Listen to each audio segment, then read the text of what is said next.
Hello and welcome back to Let's Play Ace Combat 2. Time to buy some new planes. I don't even know what the old planes are, but awesome.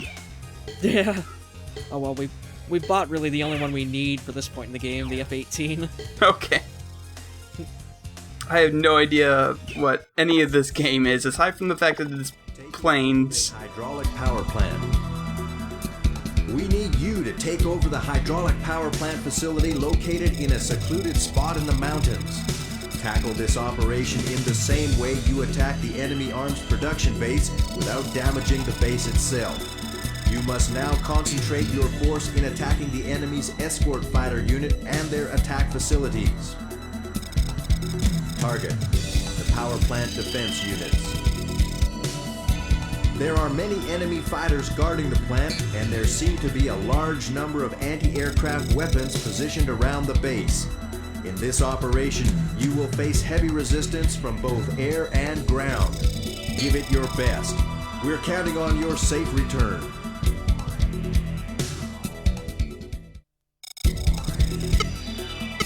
I can't... What's going on with the text? Yeah, the wireframe and the arrow flyover for some reason. Like, I keep having to explain this to everyone. It breaks the hell out of the onboard emulator on the PlayStation 3. Oh no. That poor system. That poor system's such a mess. I love it, but it's such a mess. But Kalon, it's powered by the cell processor. Oh, Blu-ray, Snake. You don't have to change the disc. Oh, God. The best and the worst Metal Gear. Yeah. No, that's a lie. The best Metal Gear is Revengeance, hands down. Oh, God, yeah. Well, it's because it just abandons any real pretense of trying to be like a stealth, like, you know, head up its own ass espionage game. It's just, here's a sword and rocket boots, do whatever the fuck you want with it. You want to run across a couple of different missiles, then get slammed into a clock tower, and then run down the clock tower, and then slash a Metal Gear Ray in half? Okay. Go ahead, do that. It sounds awesome. Yes, Raiden has finally evolved into his full anime form. I wonder if he's gotten any posters in his bedroom yet. I don't know. Like, I played like probably the first hour of Revengeance plus the demo that came with the like the Zone of the Enders HD remaster. Right. And I don't know. I was just so weirded out over the fact that like your intel officer is literally Kari Walgren. Like, it's her face and everything. The same thing happens at... It's a great game, though. I recently played the whole thing, and oh my god, that game. Yeah. Like, I was gonna say, like, the same thing happened in Vanquish, too, where it's like, again, your briefing officer is literally Kari Walgren. Yeah. Don't let him get away. Turns out Platinum's like to recycle a couple of assets. Yeah, oh god, yeah. I don't think they've gone a single game without like reintroducing as a side mechanic a mechanic that was in one of their previous games, like the dodging stuff in Bayonetta is in Metal Gear Rising as a thing, and then the parrying comes back into play in Bayonetta 2, and it's just ridiculous. Oh, wow. Anyway, we're playing a flying game, apparently. Yeah. Yeah, I was gonna mention, we kind of talked over there, but the speaking of, like, Zone of the Enders, the Zoe plane, like the big red one that we just shot down there, like, we've reached the point now where their AI is basically, like, it's starting to get smart. Like, normally, like, they just fly around wherever and you have to hunt them down, but this one actually came and sought us out. Shit.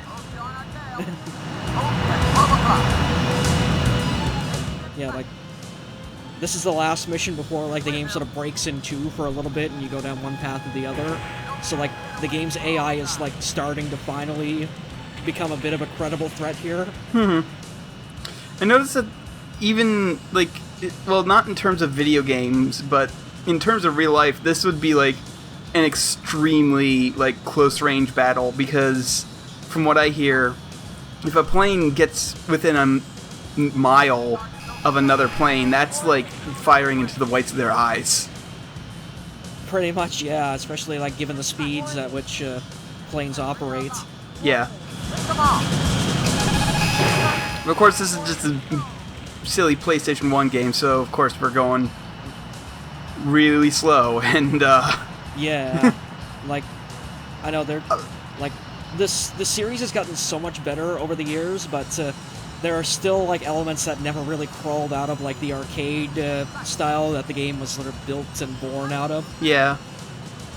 Like, and I'm not saying that it looks slow. I'm pretty sure at the time that this game came out, this was probably pretty fast-paced and looked amazing. I'm not entirely sure what year this game came out, but 97.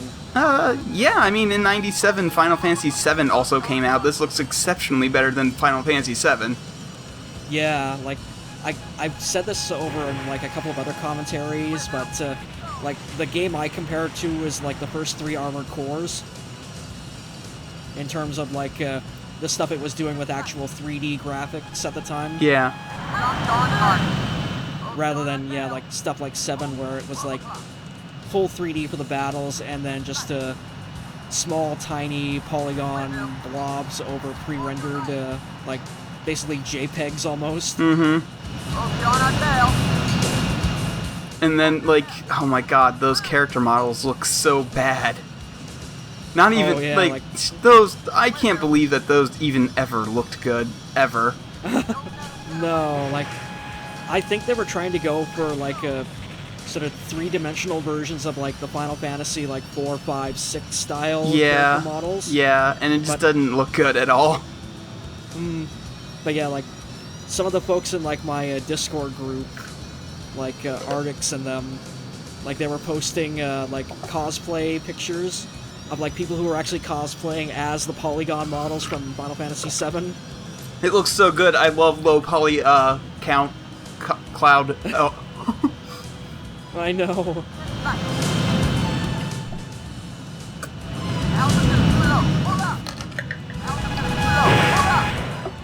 Yeah, it's funny you say that. It seems a little bit slow going through here. This is actually probably one of the missions where you want a slower plane, just because of some of these, like, runs through, like, the riverbed and whatnot. Yeah. And of course, like, and like I said, for 97, you said this was probably fairly fast-paced. Yeah, like, I mentioned it in a commentary that's going to be coming up, like, later on in the release order, but, like, literally, like, Star Fox 64 released, like, a month after this one on the N64. Warning. And Star Fox 64 at the time was very fast-paced, and I don't think it goes much faster than this. Yeah, not really. There's some missions where it's, like, it seems a lot faster. But, yeah, like, and even then, like, not to sell Ace Combat 2 short as much as it probably deserves to be sold short, but there are a lot faster planes in the game.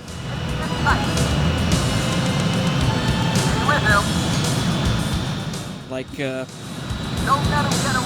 some of the Canyon Run missions where, like, you'd probably be advised to take a slower plane in.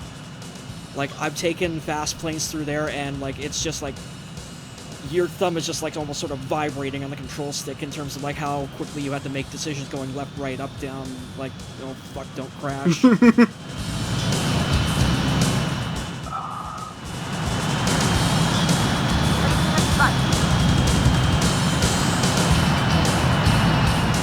But yeah, this is another one of these sort of, like, gimmicky missions where, like, you can see we've got, like, sort of yellow/orange targets on there. Yeah. And, like, yeah, those are, like, non-targets. If you blow those up, you lose money, and they're, like, shoved right in close to, like, actual red targets. So it's like you have to make sure that you're, like, absolutely sure that you're targeting, like, a red critical target. Otherwise, Yeah, like, you get a little bit of shit from your AWACS operator when you blow up a non-target.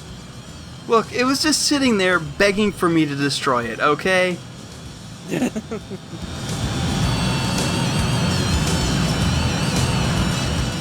Yeah, this is one of those times when you're glad you're not playing as a protagonist from Ace Combat Zero on Mercenary mode.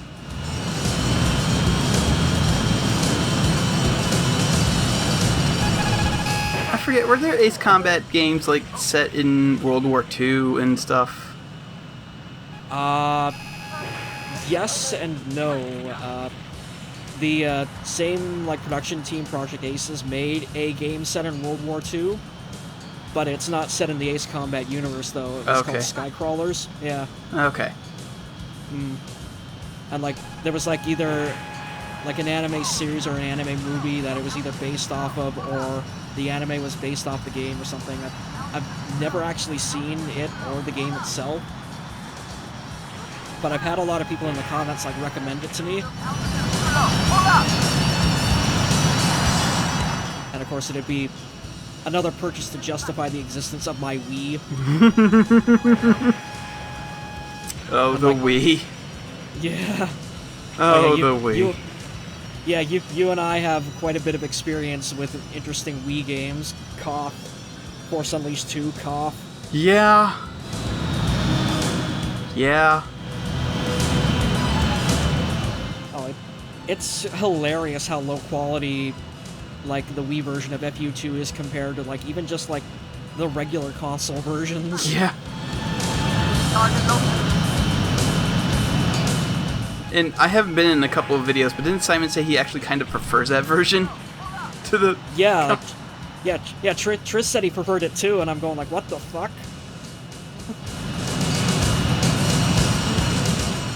It's a shame that the Endor DLC didn't come with the Wii version too. Oh god. That fucking Endor DLC, my god. I still say I overpaid on that, and I only paid $1. I bought it specifically for the LP, and I'm like, how bad can it be? Oh, this bad, okay. I don't know, there was some hilarious stuff in it though, like... Like that one jetpack trooper I electrocuted? Oh yeah, like... He's just going all over the place. I think I've used that image in like a couple of LPs here or there. the one that Rig Death Trap made. Yes. But the best part was the fact that the DLC prefigured Han Solo's death by, like, I don't know, what, 5 years? Oh, yeah.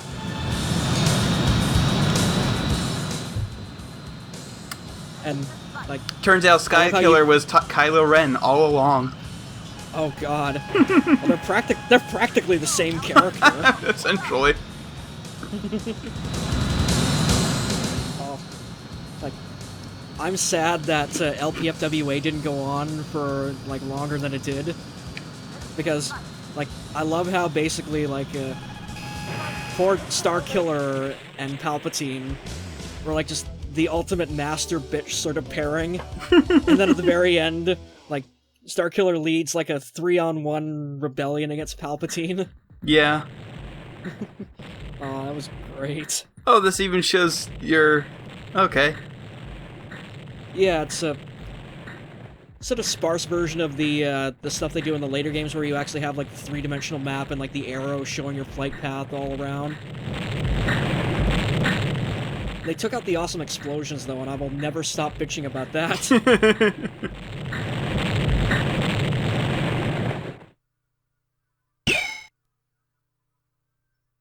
You got a lot of points. Yeah, You made second lieutenant. Awesome. Oh, and look at that. We've unlocked the cannon plane for Phoenix in this game. And we get another awesome Zoe medal, and we are one more plane closer to that thing showing up at the end of the game.